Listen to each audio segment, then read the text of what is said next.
اعوذ باللہ من الشیطان الرجیم بسم اللہ الرحمن الرحیم الحمد للہ رب العالمین والصلاة والسلام علی اشرف الانبیاء والمرسلین وآلہ الطیبین الطاہرین اعوذ باللہ من الشیطان الرجیم فإن تولیتم فما سألتکم من اجر ان اجری الا علی اللہ وأمرت ان اکون من المسلمین۔ سورہ یونس آیت 72۔ پس اگر تم نے منہ موڑ لیا تو میں نے تم سے کوئی معاوضہ نہیں مانگا، میرا اجر تو صرف اللہ پر ہے اور مجھے یہ حکم دیا گیا ہے کہ میں فرما برداروں میں شامل رہوں۔ حضرت نوح علیہ السلام کا ذکر ہے کہ ایک لمبی مدت قوم کو اللہ کی طرف، اللہ کی وحدانیت کی طرف بلانے کے بعد جب قوم نے حضرت نوح کی دعوت پر لبیک کرنے سے انکار کیا، فَإِن تَوَلَّيْتُمْ منہ موڑ لیا، فَمَا سَأَلْتُكُم مِّنْ أَجْرٍ میں نے تم سے اسے ہدایت کے لیے کوئی اجر، اجرت، معاوضہ تم سے نہیں مانگا۔ تمام انبیاء علیہم السلام کا یہ اعلان ہے، ان اجری الا علی اللہ، میرا اجر اللہ کے ذمہ ہے۔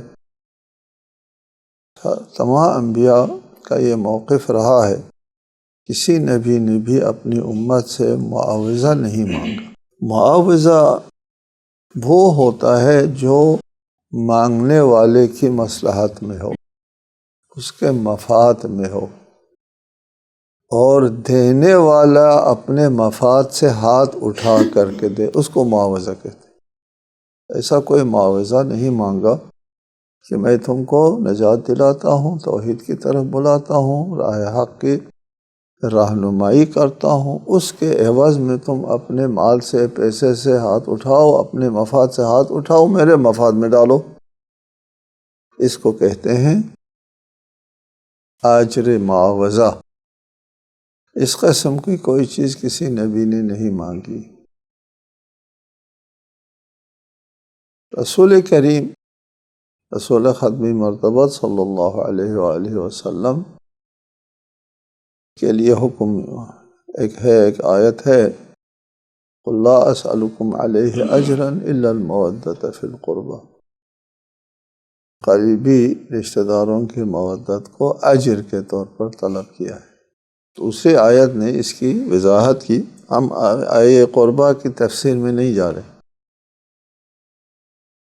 وہ بہت ہی مفصل تفسیر ہے۔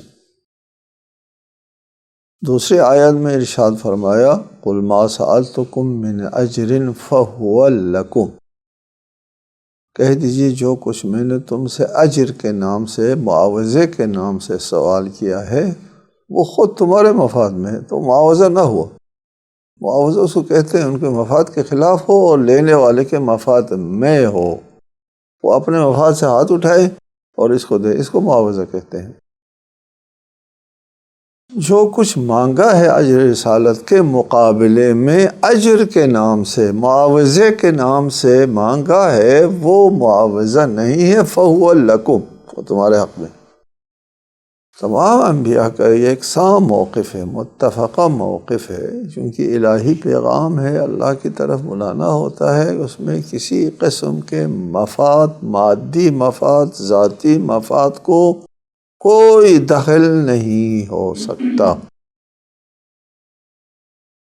یہ انبیاء علیہ السلام کی اجماعی سیرت ہے، سیرت انبیاء ہے کہ دین لوگوں تک پہنچانے کے عوض میں کوئی مفاد نہیں لیا جاتا۔ یہ انبیاء کی سیرت ہے کہ لوگوں کو راہ حق دکھانے کا معاوضہ نہیں لیا جاتا، نہیں لیا جاتا۔ سب سے زیادہ راہ حق کی طرف بلانے والے انبیاء علیہ السلام ہیں۔ ان میں سب سے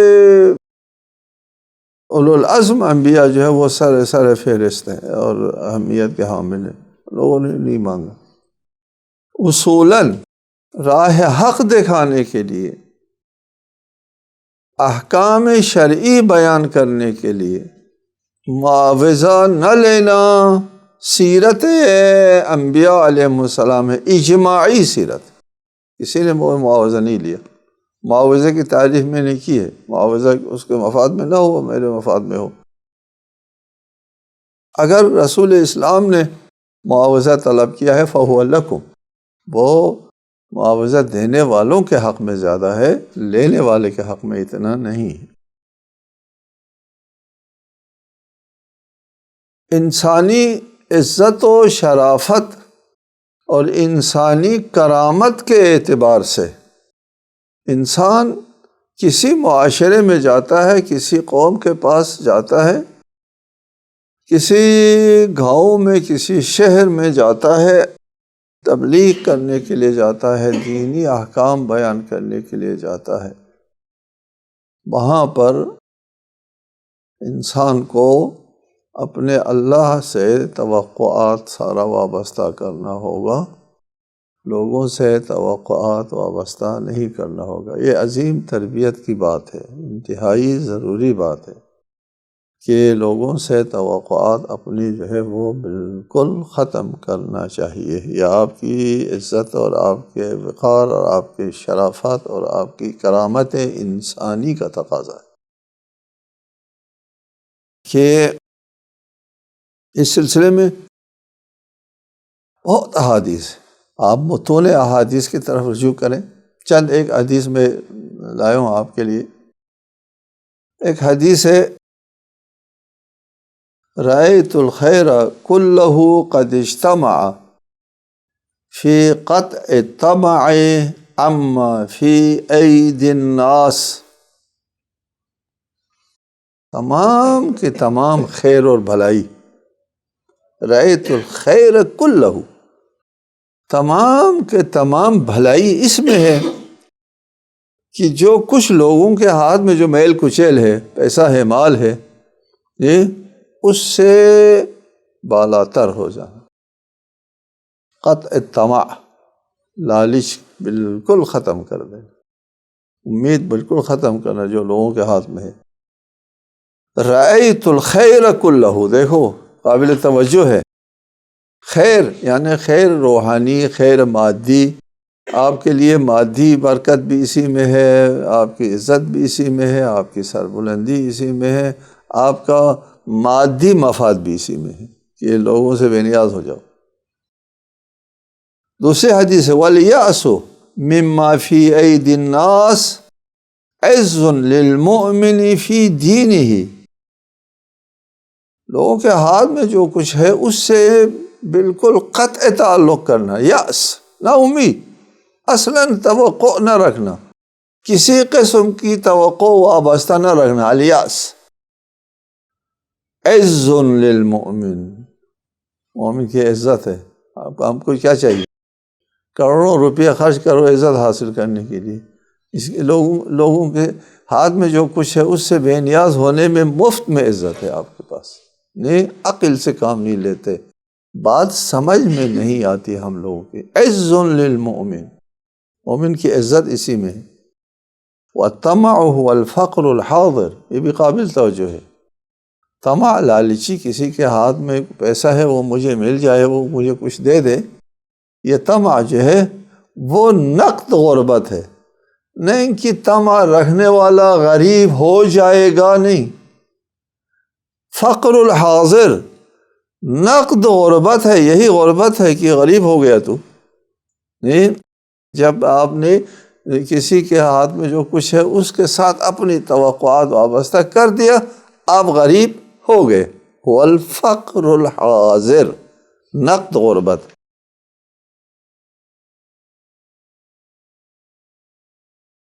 تیسری حدیث، ومن اتبع بصره ما فی ایدی الناس کثر ہمہ ولم یشف غیظہ، اور اگر کسی کی نگاہ جو ہے وہ اس چیز کے اوپر مرکوز ہو جائے جو لوگوں کے ہاتھ میں ہے، ومن اتبع بصرہ ما فی ایدی الناس کثر ہمہ ولم یشف غیظہ، اور اگر کسی کی نگاہ مرکوز ہو جائے اس چیز کے اوپر جو لوگوں کے ہاتھ میں ہے، یعنی لوگوں کے مال اور دولت کے اوپر اس کی نگاہ مرکوز ہے، کثر ہمہ، ومن اتبع بصرہ، جو اس کا پیچھا کرے، لوگوں کے ہاتھ میں جو مال ہے اس کا پیچھا کرے، اس کی نگاہ جو ہے وہ دوڑتی رہے کہ اس کے پاس کتنا مال ہے، وہ مجھے اس سے کتنا ملے گا، وہ کتنا دے گا مجھے، اس کا وہ پیچھا کرتے، کثر ہمہ، اس کا ہم و غم جو ہے وہ غمگین رہے گا بیچارہ، جو وہ امیدیں جو ہے وہ وابستہ کر رکھا ہے اس نے، اس کے ہاتھ میں جو چیز ہے اس کے ساتھ وہ چیز تو ملتی نہیں ہے، دکھ درد مصیبت میں رہے گا ہمیشہ۔ ولم یشف غیظہ، غصہ بھی اس کا وہ نہیں ہوگا۔ آپ کو خود بھی تجربہ ہوا ہوگا کہ آپ نے کسی سے توقع رکھی اور اس کے پاس آپ جاتے ہیں، وہ توقع پوری نہیں ہوتی، اس پر غصہ آتا ہے آپ کو، یہ ٹینشن میں آ جاتے ہیں آپ، یہ غیظ و غضب میں آ جاتے ہیں کہ کیوں رد کیا مجھے۔ یہ دیکھو توقع رکھنا جو ہے وہ غیظ و غضب کیا، اپنے انسان کو ذلیل بھی کیا اور ناراحت بھی کیا۔ چوتھی حدیث، خیر المال الثقۃ باللہ، دیکھو اب اس کو ناچیز ثابت کر دیا جو لوگوں کے ہاتھ میں ہے، وہ کوئی چیز نہیں ہے، عقل سے کام لے لو، سمجھدار بنو، جو لوگوں کے ہاتھ میں ہے، لوگوں کے پاس ہے، وہ کوئی چیز نہیں ہے، تو پھر کیا چیز ہے؟ اس کی نشاندہی ہو رہی ہے، الثقۃ باللہ بڑی چیز ہے۔ خیر المال الثقۃ باللہ والیأس عما فی ایدی الناس، یہ جو لوگوں کے ہاتھ میں ہے اس سے مایوس ہونا، یعنی ان سے توقعات ختم کرنا، لوگوں کے ہاتھوں میں جو مال ہے اس سے توقعات ختم کرنا اور اللہ پر بھروسہ رکھنا، یہ بہترین مال ہے، یہ دولت مند آدمی ہے، یہ شخص امیر آدمی ہے، اس کو ہمیشہ سکون ملتا ہے، سکون اطمینان ملتا ہے، جبکہ لوگوں کے ساتھ توقعات رکھنے والا۔ ایک اور حدیث میں ہے، میں نے کبھی پڑھی تھی کہ فرمایا کہ لوگ عقل سے کام نہیں لیتے، لوگ کیسے عقل سے کام نہیں لیتے؟ فرمایا اس لیے کہ لوگوں کے ساتھ توقع رکھتے ہیں جن کے پاس کچھ بھی نہیں ہے، اور جس کے پاس سب کچھ ہے اس سے توقع نہیں رکھتے، یہ عقل کی بات نہیں نا یار، ان کے پاس کچھ بھی نہیں ہے، تو جیسا فقیر محتاج عبد ہے ان کے ساتھ اپنے توقعات وابستہ رکھتے ہو، اور جس کے پاس سب کچھ ہے اس کے ساتھ توقع نہیں رکھتے ہو، توقعات سارا اس کے ساتھ وابستہ رکھو، اور پھر بھروسہ بھی رکھو، ایمان بھی رکھو۔ لہٰذا یہ نہایت قابل توجہ مسئلہ ہے، خصوصاً ہمارے لیے، کہ ہم لوگوں کے ساتھ اصلاً اپنی توقعات وابستہ نہ رکھیں۔ اس سے کیا ہوتا ہے؟ انسان میں استقلال آتا ہے، انسان کی شخصیت بنتی ہے، انسان کا عزت بنتا ہے۔ ایک اور حدیث ہے، 3 چیزیں ہیں جس سے مومن کے لیے عزت و بلندی، سربلندی ہے، مما یفتخر بہ المؤمن، قابل فخر ہے 3 چیزیں، ان میں سے الترفع مما فی ایدی الناس، باقی نماز شب، تہجد اور امام اہل بیت کی اطاعت، اہل بیت کی ائمہ اہل بیت کی اطاعت، نماز شب، تہجد۔ سب سے پہلے ذکر ہے الترفع مما فی ایدی الناس، جو کچھ لوگوں کے ہاتھ میں اس سے بالاتر ہو جانا، یہ مما یفتخر بہ المؤمن، مومن کے لیے قابل فخر ہے، عزت ہے، سربلندی ہے، کیوں نہ سربلند رہے ہوں یہ۔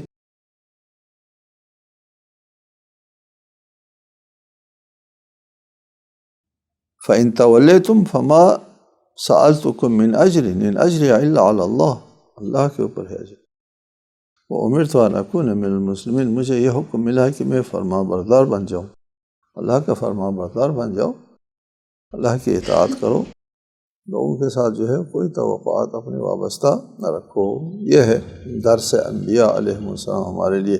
فَكَذَّبُوهُ فَنَجَّيْنَاهُ وَمَن مَّعَهُ فِي الْفُلْكِ وَجَعَلْنَاهُمْ خَلَائِفَ وَأَغْرَقْنَا الَّذِينَ كَذَّبُوا بِآيَاتِنَا فَانظُرْ كَيْفَ كَانَ عَاقِبَةُ الْمُنذَرِينَ۔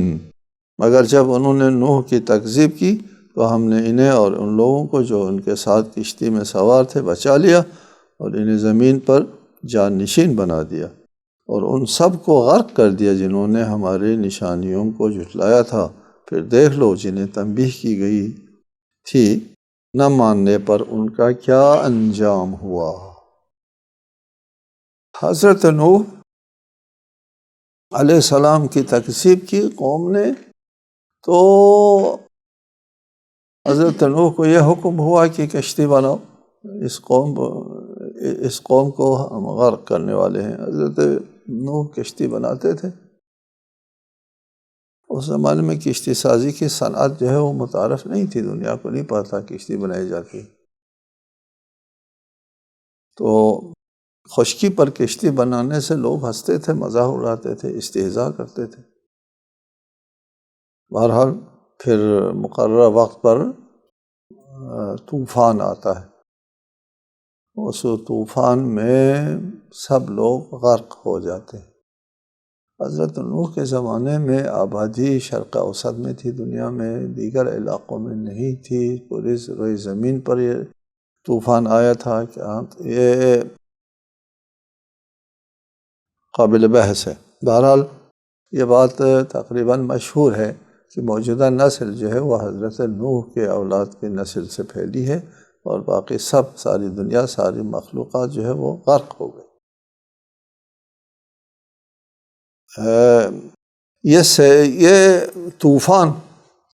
یہ طوفان کیسے آیا؟ طوفان نوح، یہ طوفان کیسے آیا؟ ہے روایات میں تو بہت کچھ ہے کہ آسمان سے بارشیں آئی، زمین نے ابلنا شروع کر دیا، اور وفارت تنور قرآن میں بھی ہے، وہ تنور سے بھی پانی جو ہے وہ ابلنا شروع ہو گیا۔ وہ تنور وہاں مکہ کوفے میں ابھی تک وہ دکھاتے ہیں کہ حضرت نوح کا مسکن عراق تھا نا، عراق کی سرزمین۔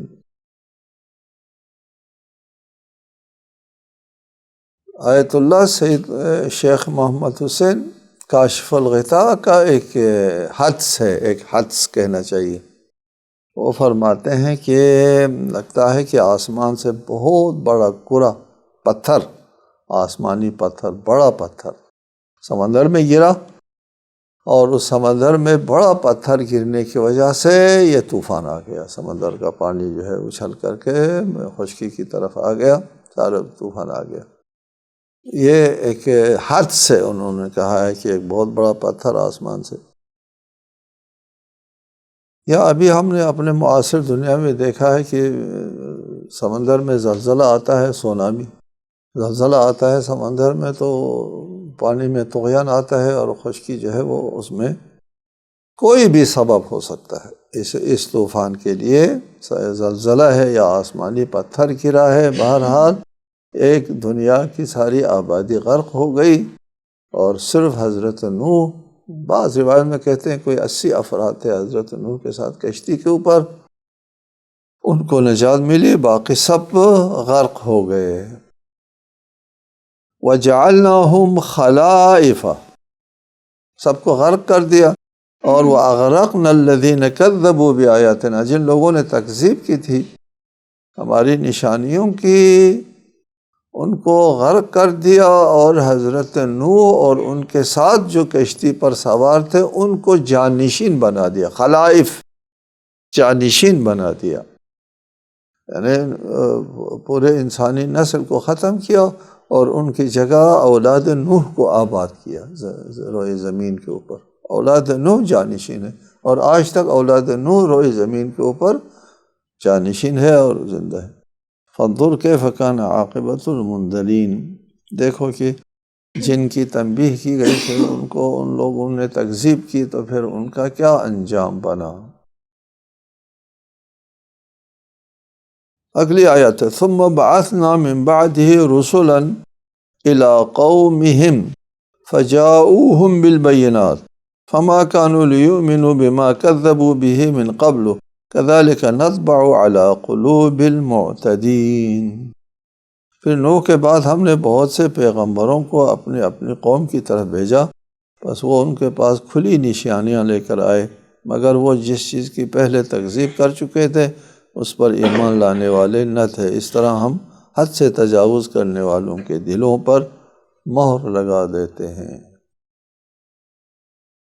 انبیاء کا سلسلہ حضرت نوح کے بعد جاری رہا۔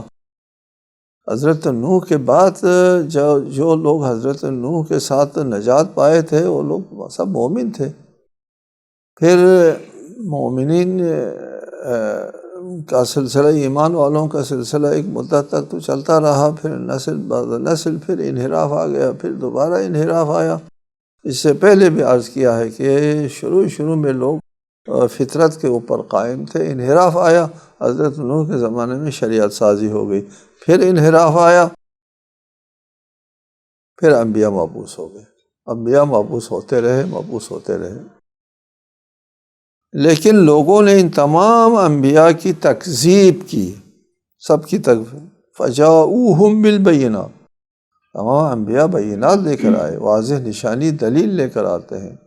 یہ اللہ تعالیٰ کے اوپر فرض واجب ہے کہ وہ کسی کو لوگوں کے، انسانوں کی ہدایت کے لیے بھیجتا ہے تو وہ دلیل دے کر بھیجتا ہے، خالی ہاتھ تو نہیں بھیجتا۔ جاؤہم بالبینات، بینات لے کر آتے ہیں۔ معجزے کی دو قسمیں ہوتی ہیں، ایک معجزہ ابتدائی طور پر دیا جاتا ہے اپنے دعوی نبوت اور رسالت کی تصدیق کے لیے، دلیل کے طور پر معجزہ کے ساتھ دعوی نبوت ہوتا ہے، بغیر معجزے کے خالی دعوی نبوت نہیں ہوا کرتا۔ فجاؤوہم بالبینات، وہ بینات کے ساتھ آ گئے۔ ان ابتدائی معجزے کی یہ لوگ تکذیب کرتے ہیں۔ ابتدائی معجزے کی تکذیب کرنے کے بعد کہتے نہیں، اس معجزے کو ہم نہیں مانتے، ہمارا جو مجوزہ معجزہ ہے وہ پیش کرو، ہم جس معجزے کی تجویز دیتے ہیں وہ پیش کرو۔ تو بعض انبیاء کے لیے وہ مجوزہ معجزہ بھی دے دیا گیا، مجوزہ معجزہ بھی دیا جاتا ہے، لیکن پھر تکذیب کرتے ہیں، پھر بھی نہیں مانتے۔ مجوزہ معجزے کے بعد جب نہیں مانتے تو پھر اس قوم کے اوپر تباہی آتی ہے۔ یہ اللہ تعالیٰ کی سنت جاریہ ہے، قانون ہے، ہمیشہ انبیاء اور اس کے امتوں کے ساتھ یہی ہوا ہے۔ ابتدائی معجزہ دیا گیا، اس کا انکار کیا، پھر مجوزہ معجزہ، اس کے انکار پر عذاب نہیں آتا۔ ابتدائی طور پر خود اللہ نے جو معجزہ دیا ہے اس کے انکار پر عذاب نہیں آتا، لیکن مجوزہ جو ان لوگ مطالبہ ہوتا ہے اس مطالبے پر معجزہ دکھایا گیا اور پھر انکار کیا، پھر مہلت نہیں ملتی۔ جی اصلا اس کے بعد یہ اللہ تعالیٰ کا طریقہ عمل ہے اس کائنات کے لیے۔ اس آیت میں ارشاد فرمایا فجاؤوہم بالبینات، ان کے پاس بینات، واضح دلیل، معجزہ لے کر کے آئے، انہوں نے ان پر ایمان نہیں کیا۔ سیاق آیت سے معلوم ہوتا ہے ایمان نہیں لایا، پھر مجوزہ معجزہ بھی دکھا دیا، پھر بھی ایمان نہیں لایا، وہ بینات لگتا ہے مطالبے والا معجزہ ہے۔ فجاؤوہم بالبینات، انہوں نے جو معجزہ مانگا تھا وہ بھی پیش کیا، لیکن فما كانوا ليؤمنوا بما كذبوا به من قبل، پہلے معجزے کی تکذیب کر چکے تھے، اب دوسرے معجزے پر ایمان لانے والے نہ تھے۔ یہ سیاق سے ایسا پتہ چلتا ہے فما كانوا ليؤمنوا بما كذبوا به من قبل، جس کے وہ پہلے تکذیب کر چکے ہیں، جی اس کے دوسرے معجزے سے وہ ایمان لانے والے نہیں تھے۔